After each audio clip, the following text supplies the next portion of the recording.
Nunca olvidaré el momento en que encontré el zapato. Un tacón rojo, carísimo, de esos que Irene guarda como si fueran piezas de museo, envueltos en sus cajas originales. Solo que este no estaba en su vestidor. Estaba tirado en el maletero de mi coche. Y no era su coche. Era el mío. Ahí empezó todo. Era lunes por la tarde. Salía del trabajo antes de lo habitual, porque tenía cita con el taller para cambiar las pastillas de freno. No era nada urgente, pero soy de los que prefieren adelantarse. Cuando abrí el maletero para sacar el gato hidráulico que nunca usaba, lo vi, solitario, inclinado de lado, como si se hubiera deslizado por accidente entre los pliegues del tapizado. Al principio no le di importancia. Pensé que Irene lo habría metido ahí por alguna razón práctica.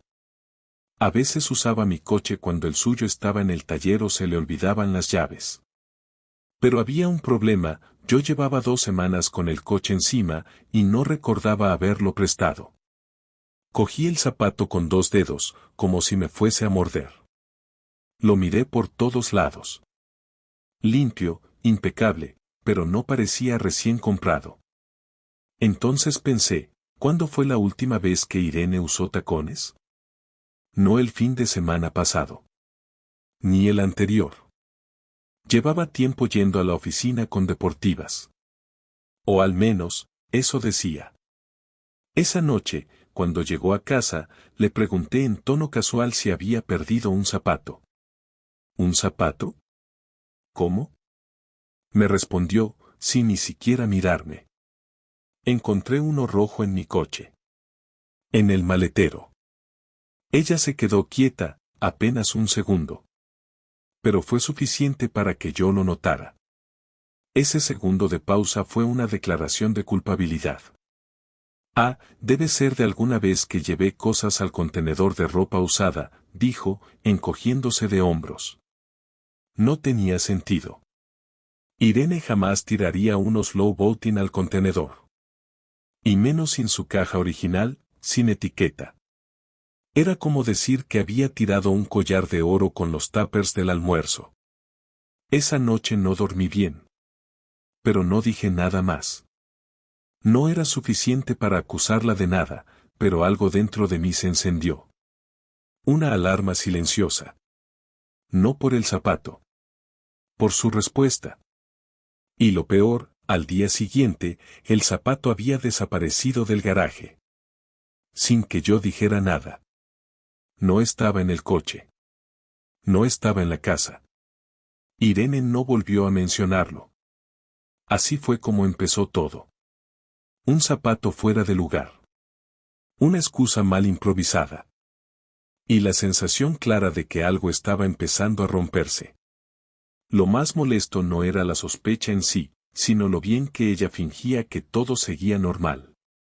Las cenas seguían igual, con el mismo tono de voz dulce y esa manera de sentarse a mi lado en el sofá como si de verdad tuviera interés en las series que yo elegía. Hasta seguía preguntándome por mi trabajo, por mis compañeros, como si quisiera participar en mi rutina, aunque notaba que a veces no escuchaba las respuestas. Yo contestaba igual, como si estuviésemos jugando a un teatro que ninguno quería suspender. Pero por dentro estaba anotando cada detalle. Cuando empezó a usar perfume para ir a sacar al perro, cuando se duchaba a las 10 de la noche sin explicación, o cuando llegaba del trabajo y se encerraba 5 minutos en el baño antes de saludarme. Todo parecía ensayado. Medido. Irritantemente limpio. Pasaron 3 días desde lo del zapato y decidí no preguntar más. Me limité a observarla. No le dije nada cuando noté que había cambiado la contraseña del portátil, ni cuando vi que, al recibir llamadas, salía a la terraza aunque hiciera frío. Un jueves por la noche le pregunté si el sábado quería que fuéramos a cenar, hacía mucho que no salíamos. Me miró como si le hubiera propuesto saltar en paracaídas. Dijo que tenía un compromiso, una cena de despedida de un compañero del estudio que se iba a Barcelona. Dijo su nombre, uno que no me sonaba de nada, y aseguró que no podía faltar porque ella era una de las organizadoras. Me ofrecía llevarla, pero dijo que ya iba con 2 compañeras, que además se quedaban luego a tomar algo. Me sonrió. Me besó en la mejilla. Y yo solo asentí. El sábado llegó, y ella se fue con un vestido negro que jamás había visto. Nuevo, claramente. No me lo mostró antes ni me pidió opinión, lo cual era raro en ella. Usó unos pendientes que llevaba años sin sacar del joyero. Se maquilló con calma y se echó ese perfume caro que solo usaba en ocasiones especiales. Cuando terminó, parecía lista para una cita, no para una cena de oficina. Le pregunté a qué hora pensaba volver. Dijo que no muy tarde, pero que no me esperara despierto. Sonrió, se puso el abrigo y salió con paso firme. Yo esperé 20 minutos. Me puse una chaqueta, cogí el coche y conduje sin música, repasando cada cosa que había pasado desde aquel lunes en que encontré el zapato. No sabía exactamente a dónde iba, pero tenía claro que no iba a quedarme en casa otra noche más como un idiota. Me fui directo al centro, a la zona de bares donde solía ir con sus amigas, y empecé a pasar por cada restaurante que podía tener sentido para una cena de grupo. No era difícil, Salamanca no es Madrid, y los sitios de moda se cuentan con los dedos de una mano. En el tercero la vi. No estaba dentro. Estaba fuera, en la terraza cerrada de uno de esos sitios con luces suaves y copas caras. Ella no estaba con un grupo de compañeros. Estaba sola, sentada frente a un hombre. No era un compañero del estudio. Era un tipo mayor que ella, tal vez 10 años más, con barba arreglada, chaqueta elegante y una sonrisa falsa. Irene se reía. Una risa que no le conocía, suave, contenida, con esa forma de tocarse el pelo que solo usaba cuando intentaba gustar. Tenía las piernas cruzadas y la copa en la mano, y no había ni rastro de nervios ni de culpa en su cara. Parecía cómoda. Feliz. Aparqué mal. Bajé sin pensar. Crucé la calle y me acerqué por un lateral de la terraza, donde no podían verme directamente. Me pegué a la pared y me quedé observando. El tipo le tocó la mano. Ella no se la quitó. Al contrario, la dejó ahí. Hablaban tranquilos. No había tensión, ni timidez. Ella lo conocía bien. No era la primera vez que salían. Estuve unos minutos más, lo suficiente para entender que no necesitaba más pruebas.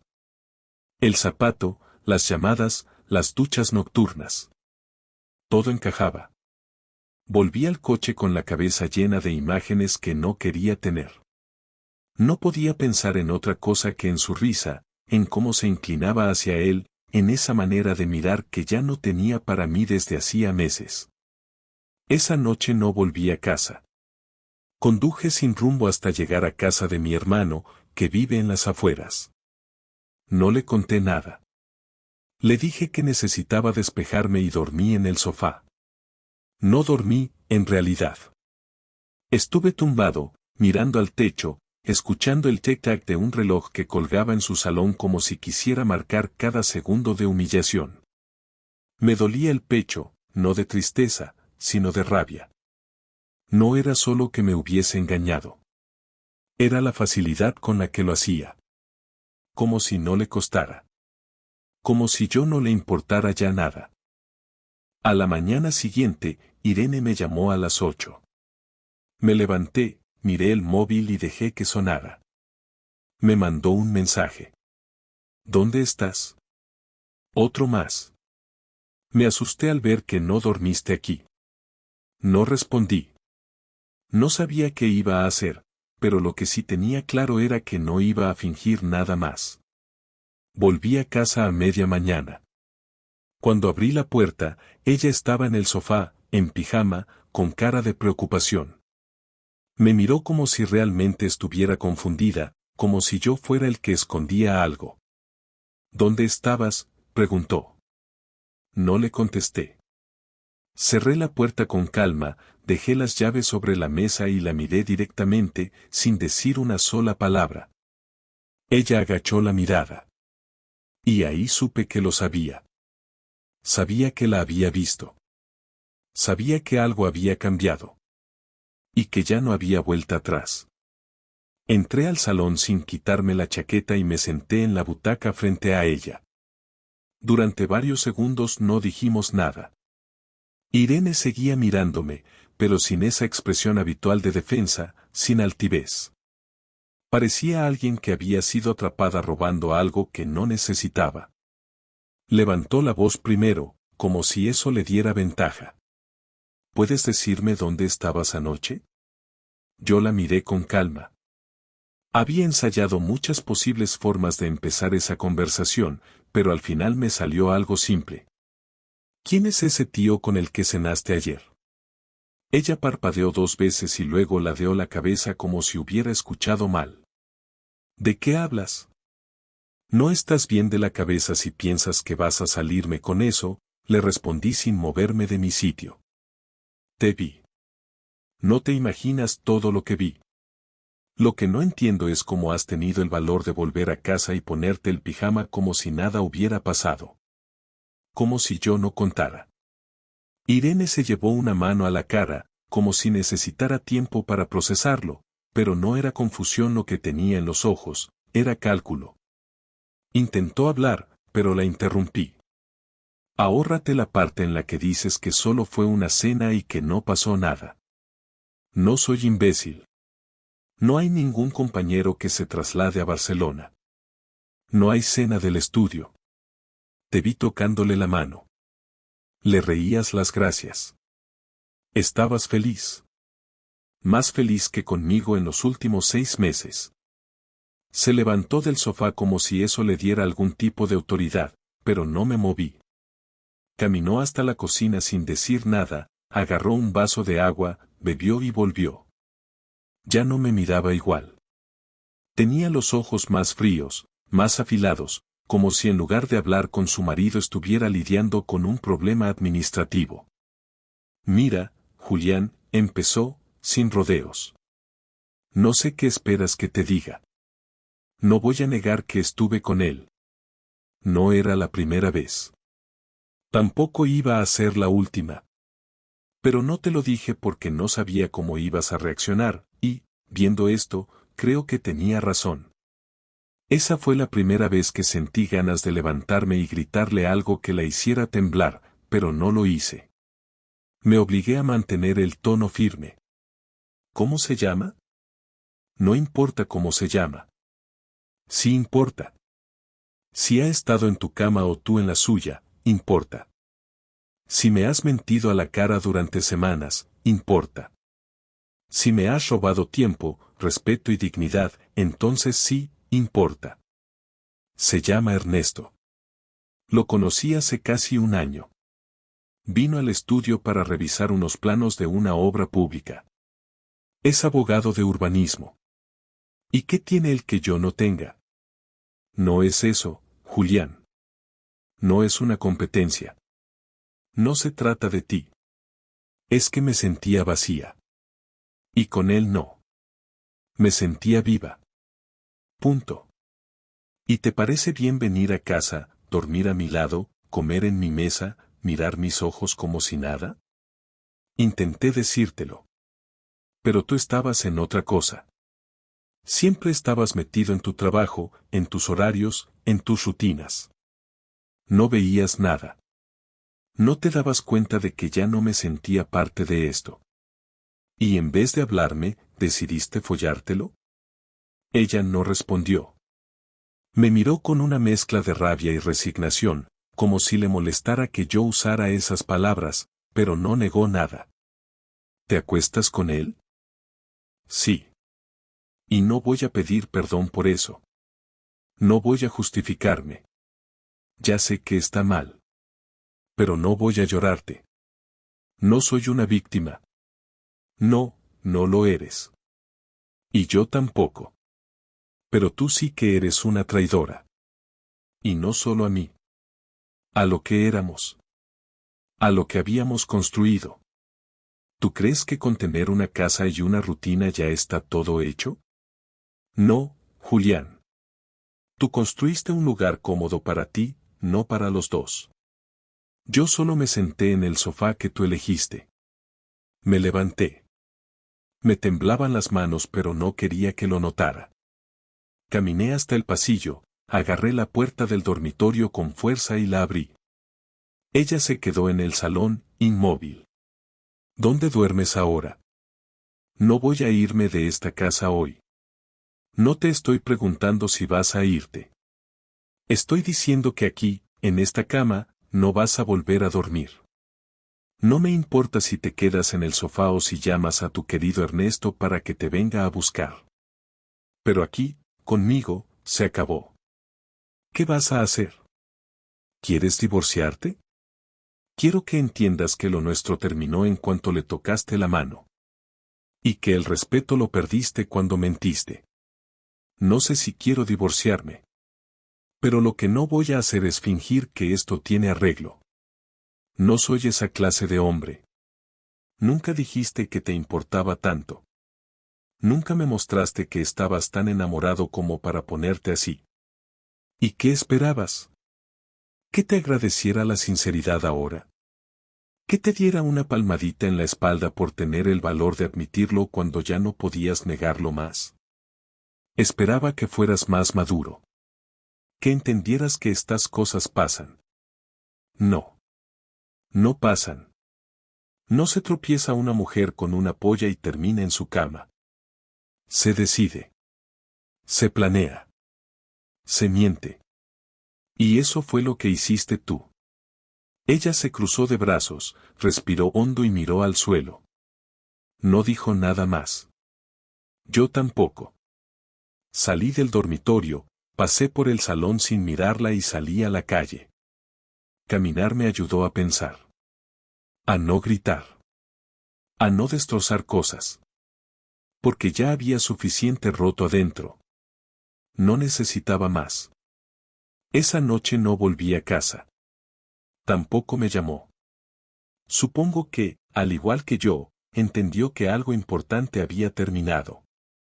No sabíamos todavía qué íbamos a hacer con eso, pero el daño ya estaba hecho. Y no se podía deshacer. Pasaron unos días después de la confrontación y todavía no había vuelto a casa. Cada mañana despertaba con la sensación de que tenía que planear cada movimiento con precisión. No era un capricho ni un juego, era una necesidad. Irene seguía con su vida como si nada hubiera pasado, pero yo había decidido que cada decisión que tomara a partir de ese momento estaría basada en la evidencia y en la oportunidad de devolver un golpe que ella no olvidara. Empecé por documentar todo. Fotos, horarios, conversaciones que sabía que se producían, los lugares donde la veía con Ernesto. No necesitaba tecnología sofisticada, solo atención, paciencia y memoria. Cada encuentro, cada gesto sospechoso, cada palabra dicha a media voz mientras ella pensaba que nadie la miraba, todo quedaba registrado mentalmente, y cuando era posible, anotado en un cuaderno que llevaba siempre conmigo. No se trataba de un plan improvisado, sino de un proceso meticuloso. Antes de actuar debía tener claridad sobre lo que había pasado y cómo quería que el castigo se ejecutara. El primer paso fue recuperar el control de la casa sin alertarla. Entré una mañana temprano con llave, la misma que ella no sabía que conservaba desde hace tiempo. Moví algunas de mis pertenencias y tomé documentos importantes, los guardé en cajas, preparé todo para que, cuando llegara, viera que ya no tenía acceso a ciertos espacios y a ciertos recursos que antes manejaba sin restricciones. No era físico, era simbólico, demostrar que la traición tenía consecuencias inmediatas.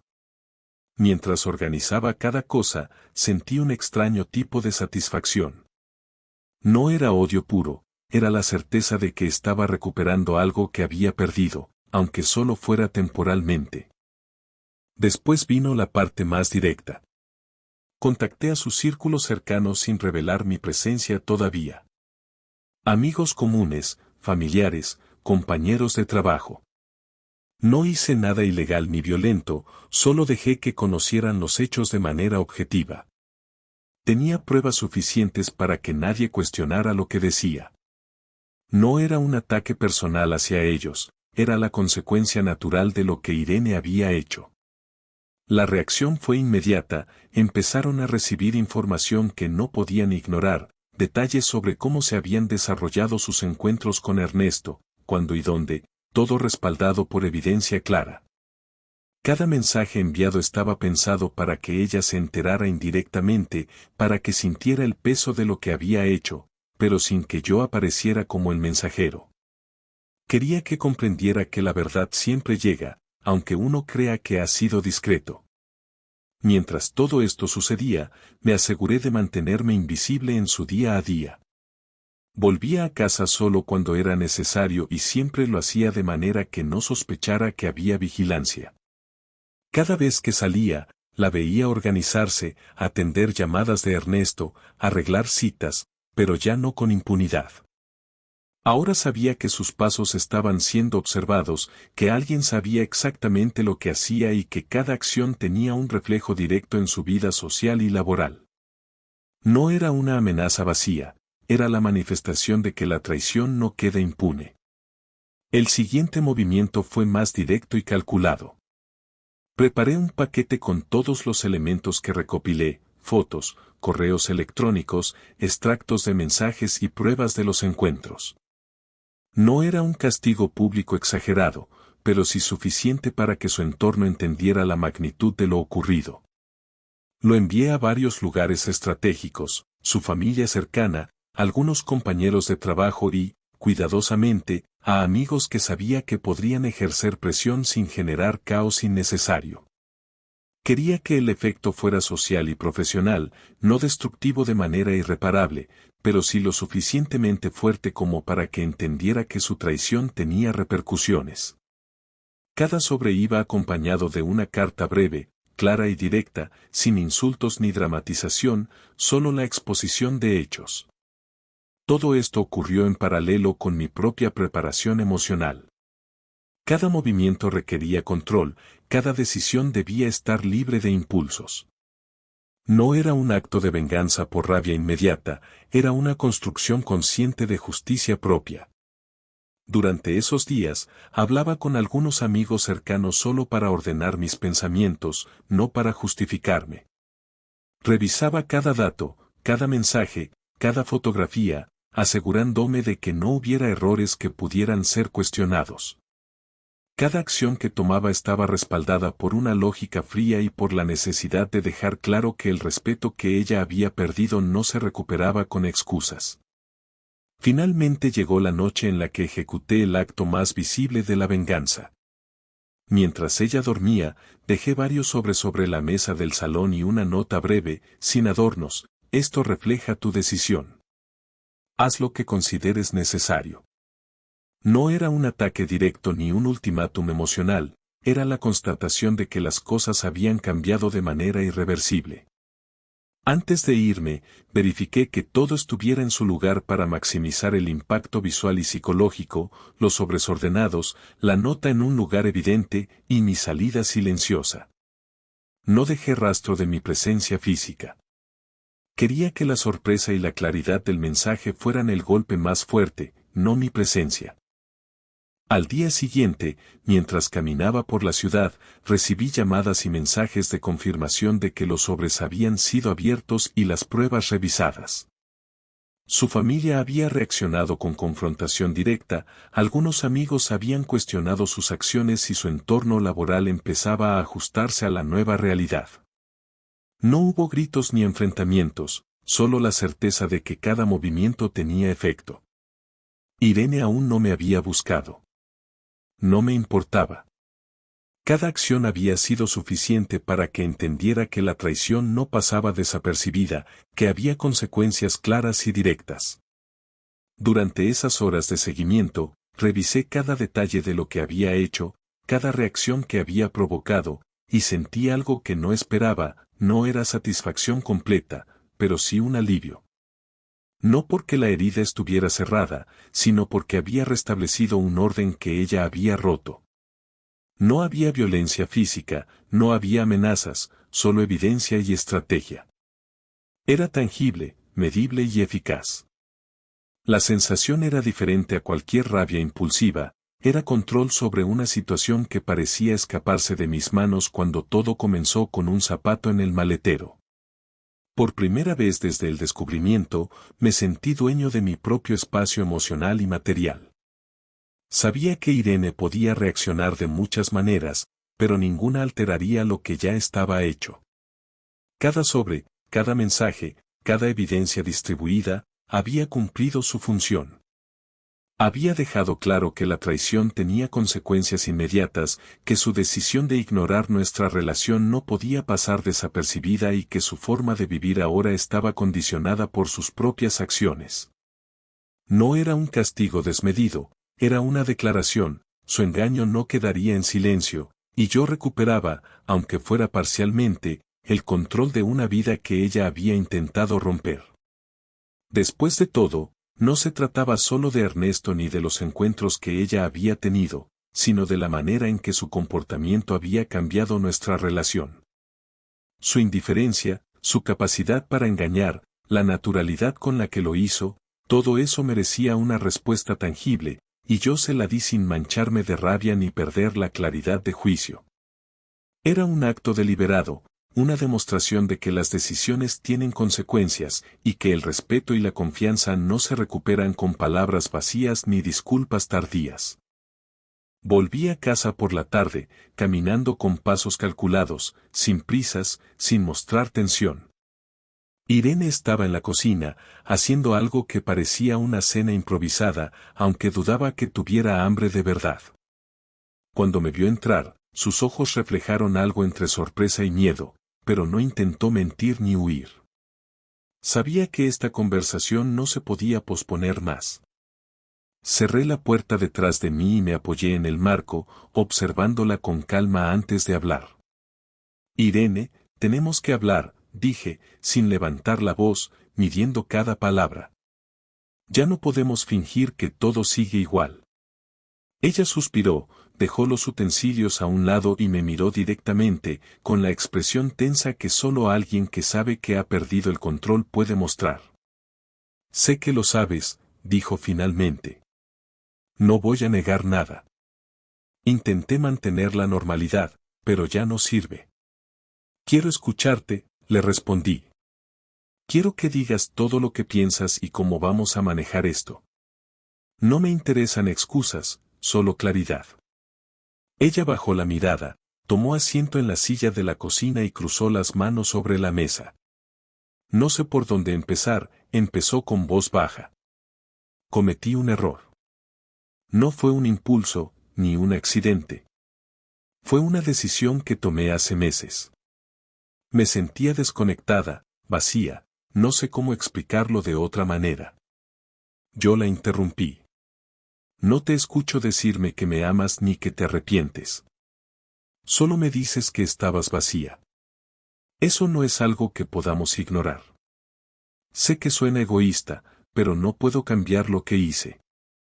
Nunca quise lastimarte, nunca pensé que terminaría así, replicó con cierta tensión en la voz. Solo, no me encontraba. Yo respiré hondo, conteniendo el impulso de gritarle. ¿Y Ernesto?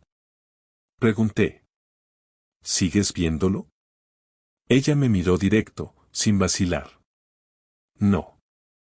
Después de todo lo que pasó, decidí cortar contacto. No quiero más complicaciones. No quiero perderte del todo, aunque entiendo si no puedo recuperar tu confianza. Guardé silencio unos segundos, dejando que cada palabra calara.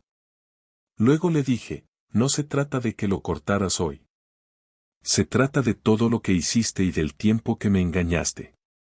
Del hecho de que cada gesto que creí real, cada sonrisa, cada abrazo, era falso. Ella inclinó la cabeza, intentando medir mis palabras, buscando alguna rendija por la que pudiera escapar emocionalmente. Sé que te lastimé. Lo sé, y no hay nada que pueda hacer para cambiar eso. Solo puedo ofrecerte sinceridad a partir de ahora. ¿Sinceridad? Pregunté. ¿Crees que decirme que no lo ves más compensa los meses de mentiras, las noches que fingiste que estabas conmigo y no estabas? No, no lo creo, admitió. Por eso quiero que decidamos qué hacer. No quiero más engaños. No quiero que esto continúe así. Sentí como mi cuerpo se tensaba y aflojaba al mismo tiempo. Cada palabra suya me obligaba a decidir si quería reconstruir algo que estaba roto o simplemente aceptar que ya nada sería igual. Arrin, necesito que sepas algo, dije con firmeza. No sé si podremos volver a ser los mismos. Pero tenemos que hablar de cómo vivir desde aquí, si eso significa intentar arreglarlo o aceptar que nuestro matrimonio cambió para siempre. Ella asintió lentamente. Lo sé.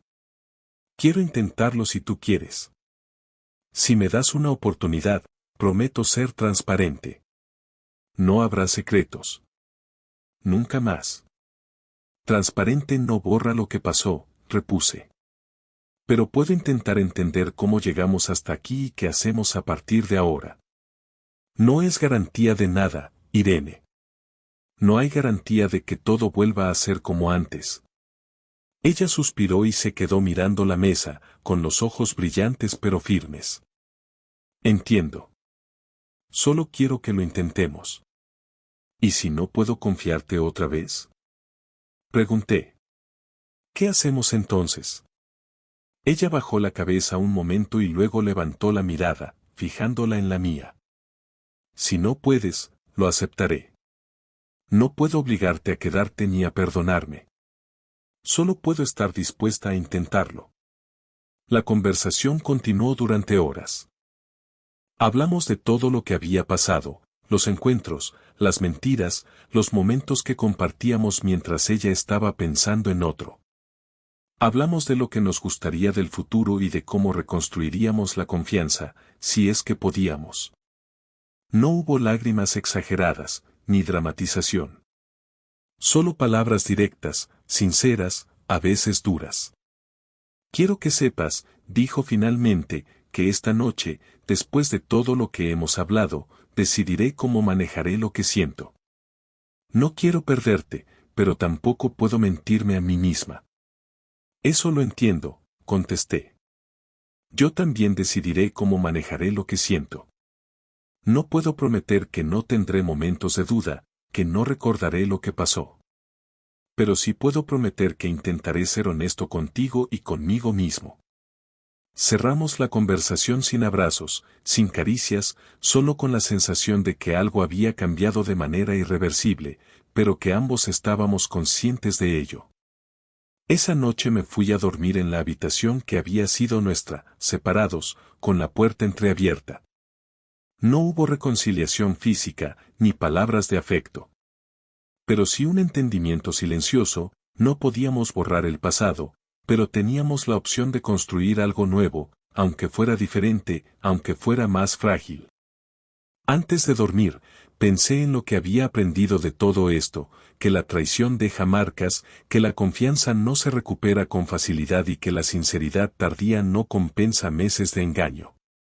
Sin embargo, también comprendí que todavía podíamos decidir qué queríamos hacer con nuestra vida juntos, si era seguir separados emocionalmente dentro de la misma casa, intentar reparar lo que se rompió o aceptar que lo mejor sería tomar caminos distintos sin violencia ni resentimiento extremo.